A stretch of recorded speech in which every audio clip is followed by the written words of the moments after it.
Hello दोस्तों, तो क्या हाल चाल है आपके। और मैं उम्मीद करता हूँ कि आप बढ़िया ही होंगे। तो मैं आज दोबारा आ गया हूँ सेकंड लाइफ रैंकर का चैप्टर 2 और 3 लेकर। तो जल्दी से शुरू कर लेते हैं बिना किसी वक्त गवाए। तो पिछली वीडियो में हमने देखा कि ह्यूम को कुछ पावर मिल जाती है और वो गुस्से में बोलता है कि मैं अपने भाई का बदला ज़रूर लूंगा। Wasted breath, struggle with every step, and I can't get away. Second chapter. एक सीन दिखाया जाता है जिसमें हम देखते हैं कि ह्यूंग सोफे पर बैठा हुआ है और स्टेटस विंडो देख रहा होता है, जिसमें उसका प्लेयर टाइप, स्किल्स और स्टेमिना ये सब लिखा हुआ होता है, और सोचता है कि ये तो एक गेम की तरह लग रहा है। और उस वॉच में से जो आवाज़ आई थी, उसने कहा था कि मेरी बॉडी अभी भी परफेक्ट नहीं हुई है, इसीलिए मैं अपने स्किल्स को और भी ज़्यादा अच्छे से इस्तेमाल करने के लिए मैं और ज़्यादा कोशिश करूंगा और परफेक्ट करने की कोशिश करूंगा अपनी बॉडी को। और वो अगली स्टेटस विंडो ओपन करता है जिसमें उसके प्लेयर का टाइप लिखा होता है, कोल्ड ब्लडेड। ये उसके प्लेयर का टाइप होता है और इसकी मीनिंग पे इसमें आगे लिखा हुआ होता है कि तुम सबसे ज़्यादा पावरफुल होंगे और तुम्हारा माइंड भी बहुत ज़्यादा शार्प होगा और तुम्हारा माइंड कोई भी तुम्हारे अलावा कंट्रोल नहीं कर पाएगा। और दूसरी स्टेटस विंडो पर लिखा होता है उसके स्किल्स के बारे में, जिसका नाम होता है ड्रैगन विजुअल प्रावेस। ये पावर एक ड्रैगन की आंख की तरह दी होती है और इसकी वजह से तुम दूसरे लोगों के अंदर तुम सच्चाई देख पाओगे। तुम उनके आंखों में देखकर बता सकोगे कि वो सच बोल रहा है या झूठ। और साथ ही दूसरे प्लेयर की तुम एबिलिटीज भी पहचान पाओगे, जान पाओगे कि उसके स्किल्स क्या है। और तभी ह्यूंग याद करते हुए बोलता है कि जो उसका छोटा भाई था, उसने बोला तो था कि एक दिन प्राचीन ड्रैगन से वो मिला था और उसने उससे समझौता भी किया था 11वें फ्लोर पर। तो शायद ये वो हो सकता है क्या। और फिर दूसरी स्टेटस विंडो ओपन करता है जिसपे दूसरी स्किल का नाम लिखा होता है जो कि हाइटेंड सेंसेस होता है, और आगे लिखा हुआ होता है कि तुम्हारी बॉडी की 5 सेंसेस बढ़ा दी गई हैं, एडवांस कर दी गई हैं एक नॉर्मल पर्सन के कंपैरिजन में, जो कि हैं nose, ears, hands, mouth and eyes. और देखते हुए ह्यूंग फिर से बोलता है कि शायद ये सब सेंसेस इसलिए एडवांस हो गए हैं क्योंकि मेरे पहले से ही ये सेंसेस काफी अच्छे हैं। पर मेरा सबसे ज्यादा इंटरेस्ट इस लास्ट वाली स्किल में है जिसका नाम है क्लेयरवॉयंस। ये एक ऐसी पावर है जिसकी वजह से ह्यूंग अब ऐसी चीजें देख सकता है, महसूस कर सकता है और उनसे लड़ भी सकता है जो एक नॉर्मल इंसान न कभी देख सकता, न कभी महसूस कर सकता। और हमेशा उसके आसपास वो चीज़ें मंडराती रहती। इस पावर को साइकिक पावर्स भी बोला जाता है। और ह्यूम वहीं पर खड़ा होता है और उसके बाद वो तैयार हो जाता है ऑब्सिलिक टावर जाने के लिए और अपने छोटे भाई की तस्वीर देखते हुए बोलता है, मुझे पता है मेरे छोटे भाई, तुमने मुझसे सिर्फ और सिर्फ ये काम इसलिए करने को मुझसे कहा है ताकि मैं वो जादुई दवाई लेकर आ सकूं, लेकिन मुझे नहीं लगता कि मैं सिर्फ दवाई लेने पर ही रुकूंगा। मैं तुम्हारा बदला जरूर लूंगा। और तभी हम देखते हैं कि ह्यूंग एक मिलिट्री ऑफिसर होता है और वो सब छोड़कर बैग पैक करने लगता है और उसमें कुछ सामान रखता है जैसे कि कपड़े, कुछ खाने पीने का सामान और थोड़े बहुत इक्विपमेंट जैसे कि चाकू वगैरह जो वो अपने मिलिट्री यूनिट में इस्तेमाल करता था, और फर्स्ट एड किट भी रख लेता है। और आगे बताते हुए कहता है कि मैं एक गन भी लेना चाहता था पर वो सब बहुत मुश्किल हो जाता क्योंकि मैं बार बार गोलियां लेने नहीं आ सकता हूँ यहाँ पर। और ह्यूंग अपने घर से चला जाता है और घर को सेल पर लगा देता है। और वो भी बोलता है, और वो आगे बोलता है कि मैंने अपनी मिलिट्री यूनिफॉर्म और बैग भी चला दिए हैं। अब मेरी ये जिंदगी बिल्कुल खत्म हो चुकी है और अब मैं नई जिंदगी जीने जा रहा हूँ। और ह्यूंग चलते हुए एक जगह पर पहुंचता है और बोलता है कि फर्स्ट राउंड एक हफ्ते से चल रहा है। मतलब कि हमें पता चलता है कि जो ऑब्सिलिक टावर का जो रजिस्ट्रेशन है वो एक हफ्ते पहले से ही शुरू हो चुका है और उसके राउंड भी स्टार्ट हो चुके हैं। और आगे कंटिन्यू करते हुए ह्यूंग बोलता है कि मैंने पढ़ा था जो प्लेयर्स लेट शुरुआत करते हैं उनको एडवांटेजेस भी मिलते हैं, जैसे कि कुछ जितना फर्स्ट नंबर जो होता है उसके करीब जितना पहुंचेगा, जितनी फास्ट पहुंचेगा, उनको उतने ही ज्यादा पॉइंट्स मिलेंगे। और इसके अलावा भी कुछ हिडन पीसेस होते हैं जिसको लेकर एडवांस कर सकता है, उसकी एडवांटेजेस ले सकता है एक न्यू प्लेयर। और जहां वो अभी फिलहाल खड़ा होता है वहां पर वो हिडन चीज आने वाली होती है और वो वहां खड़ा होकर उसका इंतजार कर रहा होता है और सोच रहा होता है कि ये बिल्कुल राइट टाइम है, अब उसे आ जाना चाहिए। और तभी हम देखते हैं कि आसपास का एनवायरनमेंट, आसपास की हवा बदलने लगती है और ब्लैक कलर की हवा चलने लगती है आसपास, और वो सारी एक डायरेक्शन में आकर जुड़ जाती है। और तभी उस सब को मिलाकर एक ब्लैक कलर का गेट ह्यूंग के सामने बन जाता है और ये गेट बहुत ही ज्यादा बड़ा होता है। और थोड़ी ही देर बाद वो गेट के दरवाजे खुल जाते हैं और उसमें से बहुत तेज चमक आ रही होती है और ह्यूंग अंदर पैर रखते हुए, अंदर एंटर करते हुए बोलता है कि आज से मैं शा जंगवू, जो उसके छोटे भाई का नाम था, और वो उसी नाम से इस गेम में एंटर कर चुका है। ह्यूंग एंटर करता है उस गेट में और एकदम से एक स्टेटस विंडो निकलकर सामने आती है जिसमें लिखा होता है कि तुम फ्लोर 0 पर पहुंच चुके हो, जहां पे रूल समझाए जाते हैं और बेसिक एंट्रेंस एग्जाम लिया जाता है। और इस ह्यूंग अपने दिमाग में सोचता है और बोलता है कि ये जगह जो नए प्लेयर्स आते हैं उनके लिए एक एंट्रेंस एग्जाम की तरह होता है, और अगर आगे बढ़ना है तो ये फ्लोर तुम्हें क्लियर करना जरूरी है। और ये सबसे ज्यादा जरूरी मेरे लिए ये है कि ये वही टावर है जहां मेरे छोटे भाई को तकलीफ पहुंची थी, जहां उसे मारा गया था, और मैं जल्दी ही उस फ्लोर पर पहुंच जाऊंगा जहां मेरे भाई को मारा गया था। और ह्यूंग कंटिन्यू करते हुए बोलता है कि मुझे इस फ्लोर पे हाईएस्ट स्कोर लाना होगा, जिसका मतलब है मुझे फर्स्ट आना होगा, और मेरे पास एडवांटेजेस भी हैं। मैं उन हिडन पीसेस को भी ढूंढूंगा ताकि मेरे स्कोर में इजाफा हो जाए। और ह्यूंग अपने चेहरे पर एक मास्क लगाता है और आगे बढ़ता है, और अचानक एक हवा चलती है और देन एक और पोर्टल खुल जाता है और उसमें से एक आवाज आती है, ओए होए होए होए, मुझे नहीं लगा था कि इस वक्त कोई आ सकता है, चलो देख लेते हैं कौन आया है। और तभी उस पोर्टल में से एक क्रिएचर निकल कर आता है और उसको देखकर ह्यूंग अपने चाकू निकाल लेता है और उसकी तरफ पॉइंट करने लगता है।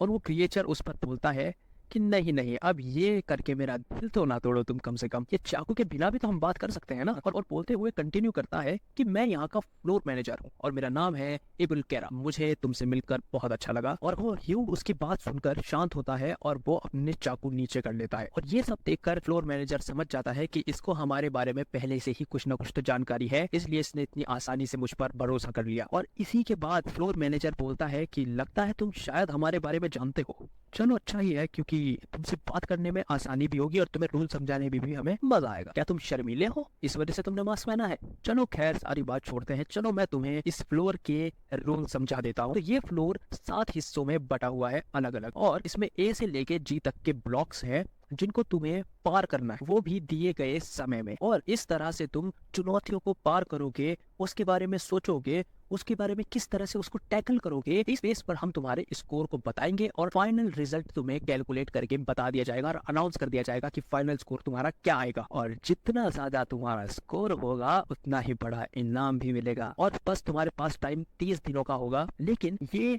राउंड जो है पिछले 1 हफ्ते से चल रहा है, तो तुम क्या करना चाहते हो? क्या तुम अगला राउंड खेलोगे या फिर यहीं से स्टार्ट करना चाहोगे? और अगर तुम अगला राउंड खेलना चाहोगे तो लोग जिसने तुम्हारे से पहले शुरू किया है वो बहुत आगे निकल गए हैं। और हाँ, ट्राई करना कि अपनी एक टीम बना सको 3 या 5 बंदों की। और तभी हम याद करते हैं कि ह्यूंग के छोटे भाई ने भी मेंशन किया था कि उसने एक टीम बनाई थी, और ह्यूंग बोलता है क्या मैं अकेला नहीं खेल सकता और इसलिए मेरा स्कोर भी ज्यादा बढ़ेगा, है ना? ऐसा ही है ना? और फ्लोर मैनेजर ये सुनकर एक इविल स्माइल देता है और बोलता है क्यों नहीं, अगर अकेले सब करना चाहते हो, तुम्हारा काम अच्छा लगता है अगर टावर को, तो तुम्हारे स्कोर भी बढ़ेगा, तुम्हारा स्कोर इंडिविजुअली कैलकुलेट किया जाएगा। और फिर वो फ्लोर मैनेजर अपने माइंड में सोचता है कि आमतौर पर ऐसे लोगों का 2 तरह का अंजाम होता है, या तो ऐसे लोग अपने ऊपर भरोसा करके आगे बढ़ जाते हैं या नहीं तो सीधा मारे जाते हैं अपने आप को बड़ा दिखाने के चक्कर में। और ह्यूंग को बोलता है कि अगर ये चाहते हो तो ठीक है, मैं अभी ट्रायल शुरू कर सकता हूँ तुम्हारे। और स्टेटस विंडो आती है जिस पर टाइम लिखा होता है और उसका टाइम वहीं शुरू हो जाता है। और हम देखते हैं कि सामने जमीन पर एक व्हाइट लाइन बनी होती है और उस पर जैसे ही ह्यूंग पैर रखता है और आगे बढ़ता है, और जैसे ही उस व्हाइट लाइन को ह्यूंग पार करता है उसका राउंड शुरू हो जाता है। और तभी एक स्टेटस विंडो आती है जिस पर लिखा होता है तुम ब्लॉक ए में एंटर कर चुके हो और जहां तुम्हें सारे के सारे जो ट्रैप होंगे वो सब खत्म करने होंगे। और जैसे ही ह्यूंग एक और कदम आगे बढ़ाता है तभी सामने से एक तीर निकल कर आता है जो उसको हाथ को छूते हुए निकल जाता है और उसको बहुत तेज ब्लड आना शुरू हो जाता है उस जगह पर जहाँ तीर लगा होता है। और वो जैसे ही उससे बचकर निकलने ही वाला होता है, वो डाइव मारकर जैसे आगे बढ़ता है तो सामने से 4-5 एरो एक साथ आ रहे होते हैं और इस बार वो अपने बैग को अपनी शील्ड बनाकर उससे बचने की कोशिश करता है और वो बच भी जाता है। लेकिन वो तभी देखता है कि ये तीर कोई आम तीर नहीं है बल्कि ये लोहे के तीर बने हैं। इसका मतलब वो समझ जाता है कि अगर उसकी जरा सी भी लापरवाही हुई उससे तो वो अपनी जान भी गंवा सकता है। और वो एक दीवार से लगकर खड़ा हो जाता है और सोचता है कि मैं इसको इतना ज़्यादा खतरनाक नहीं समझ रहा था, मुझे पता तो था कि ये बहुत खतरनाक हो सकता है पर इतना ज़्यादा मैंने कभी नहीं सोचा था। और तभी ह्यूंग खड़ा ही होता है और तभी एक जबरदस्त तीर आके उसके पैर में गड़ जाता है और जैसे ही वो अपने पैर की तरफ देखता है दर्द में, तभी एक और तीर उसके हाथ में आकर लग जाता है और वो दर्द में बहुत जोर से चिल्लाता है। चैप्टर 3।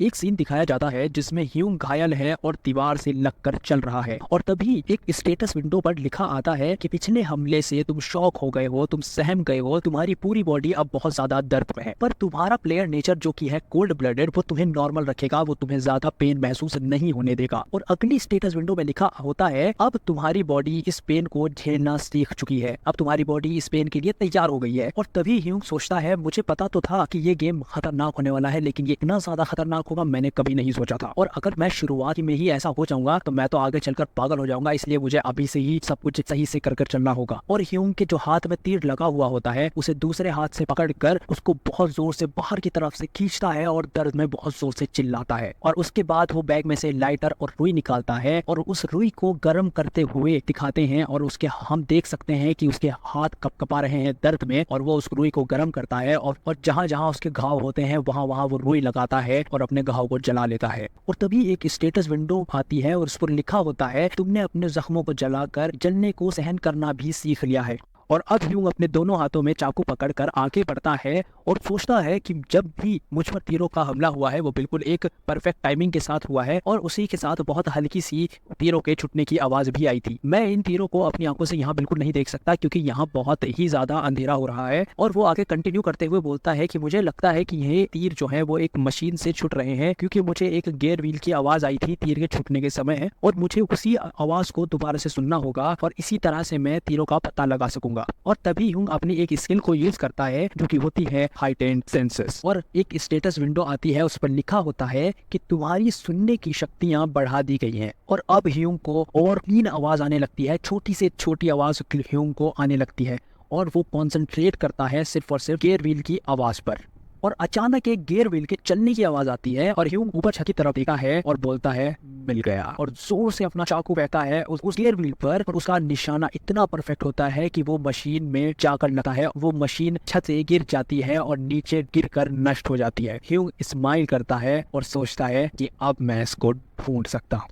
और अब हम ह्यूंग को देखते हैं कि उस पर अलग अलग डायरेक्शन से तीरों का हमला हो रहा होता है, और वो अपने चाकू की मदद से बचकर तेजी से आगे बढ़ रहा होता है और बोलता है कि मैं किस तरह से इस तीरों को हैंडल करूंगा उससे शायद मेरे स्टेट्स भी बढ़ेंगे। स्टेट्स का यहाँ पर मतलब है स्ट्रेंथ, एजिलिटी, स्टेमिना और मैन पावर। और उसके आगे ह्यूंग आगे बढ़ते बढ़ते समझने लगता है कि इन तीरों में कुछ कलर्स भी हैं और सबका अलग अलग मतलब है, जैसे कि मुझे नीले तीर से बचना होगा और इससे मेरी एजिलिटी बढ़ेगी। एजिलिटी का मतलब यहाँ पर फुर्ती होता है। और ह्यूंग आगे बोलता है कि लाल तीर का मुझे सामना करना होगा और इससे मेरी स्ट्रेंथ भी बढ़ेगी, और अपना हाथ बाहर निकाल कर बोलता है कि पीले तीर को मुझे अपनी बॉडी पे लगने देना होगा, और तभी उसके हाथ में बहुत जोर से पीले कलर का तीर लग जाता है। और वो आगे बोलता है कि इसको लगने देने से मेरा स्टेमिना बढ़ेगा, और जितना अच्छे तरीके से मैं इन चीजों को करूंगा उतना अच्छा मेरा कोर बनेगा। और तभी उसकी प्लेयर इन्फॉर्मेशन की स्टेटस विंडो हम देखते हैं, और उसमें प्लेयर स्ट्रेंथ 10 से बढ़कर 19 हो गई है, और एजिलिटी 15 से बढ़कर 19 हो गई है, और स्टेमिना बढ़कर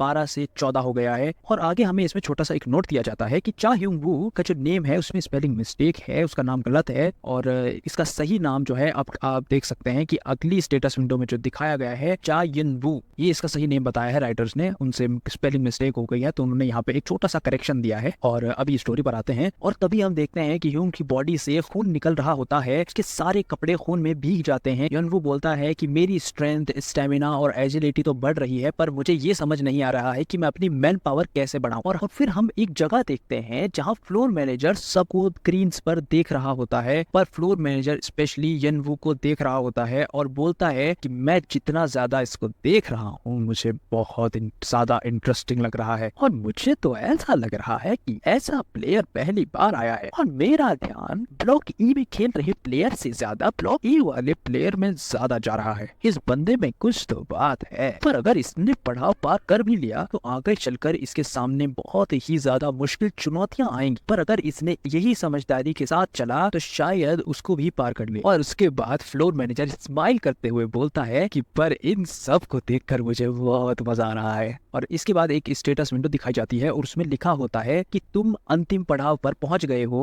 और हमें पता चलता है कि युनवू अब सारे ट्रैप्स को नष्ट कर चुका है और वही इस ब्लॉक का मिशन था। प्लेयर इन्फॉर्मेशन की स्टेटस विंडो फिर आती है जिसमें हम देखते हैं कि युनवू की स्ट्रेंथ, एजिलिटी, स्टेमिना ये सब और भी बढ़ गए हैं जो हमने लास्ट टाइम देखे थे। और मैन पावर अभी भी 21 पर ही है, वो नहीं बढ़ी है। और स्किल्स में भी हाइट एंड सेंटेंस बढ़ गई है। और युनवू के सामने एक गेट होता है और वो अपने स्टेट्स को देख रहा होता है और वो अब अपनी बॉडी और ज्यादा पावरफुल महसूस कर रहा है। और वो आगे बढ़ता है और गेट ओपन करता है और रूम में एंटर करता है।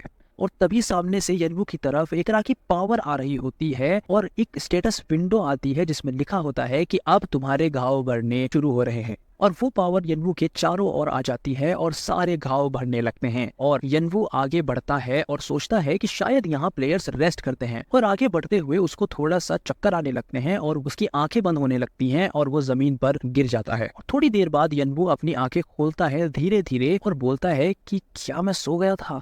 और सामने एक अनजान आदमी को खड़ा पाता है, लेकिन युनवू बहुत ज्यादा नींद में होता है, इस वजह से वो क्लियरली नहीं देख पाता कि कौन उसके सामने खड़ा हुआ होता है। और तभी वो धीरे धीरे उस सामने जो आदमी खड़ा होता है वो युनवू के करीब आकर बोलता है।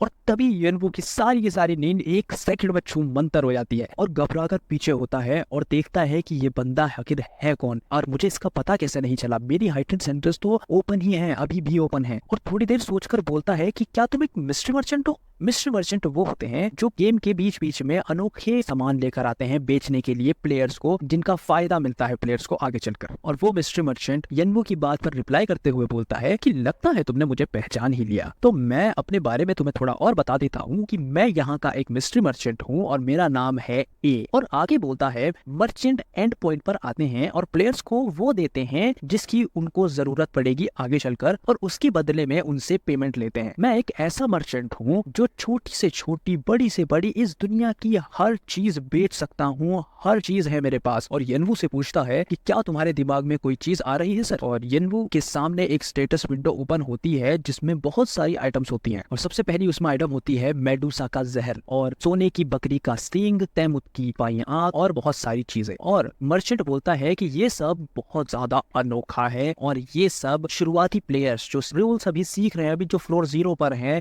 वो इसको ले ही नहीं सकते क्योंकि ये बहुत ज्यादा महंगा होता है। और युनवू सिर्फ और सिर्फ अपने मतलब की चीज ढूंढ रहा होता है और ढूंढते हुए सोचता है कि ये सब चीजें मेरे ज्यादा काम की नहीं है, अभी मुझे अपनी फिजिकल ट्रेनिंग पे ज्यादा ध्यान देना होगा। और फिर वो एक चीज को देखता है और उसको चूज कर लेता है कि मैं यही लूंगा और वो होता है रीसेट टिकट। इस पर लिखा होता है कि इस गेम में तुम पीछे वापस कहीं भी जाना चाहते हो वहां जा सकते हो और वहीं से गेम दोबारा से शुरू हो जाएगा। और युनवू मर्चेंट से पूछता है कि मैं इन सब चीजों को कैसे खरीद सकता हूँ। और मर्चेंट उस पर रिप्लाई करते हुए बोलता है कि अपने स्टेट्स देकर। और युनवू कहता है कि मुझे कुछ खरीदना है। और मर्चेंट उस सामने से बोलता है कि सर क्या खरीदना है आपको बताइए। और युनवू आगे बोलता है कि मैंने जो स्टेट्स ब्लॉक ए में ऑब्टेन किए थे मैं वो सारे एज अ पेमेंट तुम्हें दे रहा हूँ और मुझे बदले में चाहिए reset ticket. This is all for today and hope you guys liked it and please like, share and subscribe। और हम मिलते हैं नेक्स्ट वीडियो में नेक्स्ट चैप्टर के साथ, तो तब तक के लिए पीस आउट, बाय बाय।